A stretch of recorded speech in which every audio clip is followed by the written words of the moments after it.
A priori, avant cette rencontre, on ne donnait pas cher de la peau de Toulouse, 12e, face à Paris, le 2e, tant les formes affichées entre les locaux et les visiteurs étaient diamétralement opposées. D'entrée, Paris tente pourtant d'ailleurs d'imposer le rythme élevé qui est le sien depuis la reprise et Barrachet vient tromper Dumoulin avec un ballon qui passe entre ses jambes.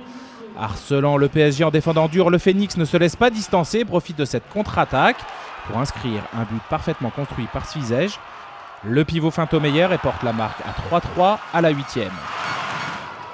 Paris volontaire va alors tenter de s'appuyer sur son jeu rapide pour faire la différence, mais Dumoulin 15 arrêts est à la parade et permet aux siens de faire une première petite différence.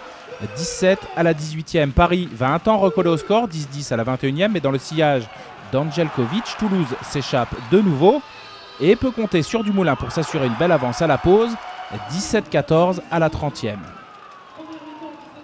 En début de second acte, Toulouse, vraiment bien en place, va profiter de l'euphorie générale pour accentuer son avance et mettre ses visiteurs à 5 longueurs, 20-15 à la 35e.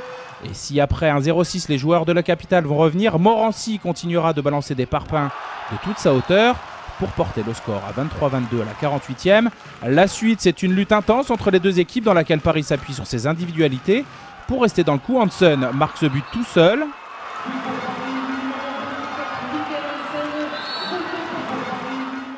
Tandis que sur l'action suivante, Omeyer s'illustre à son tour sur ce tir tout en puissance de Calvel. Narcisse récupère, remonte le terrain et en bout de course ajuste Dumoulin.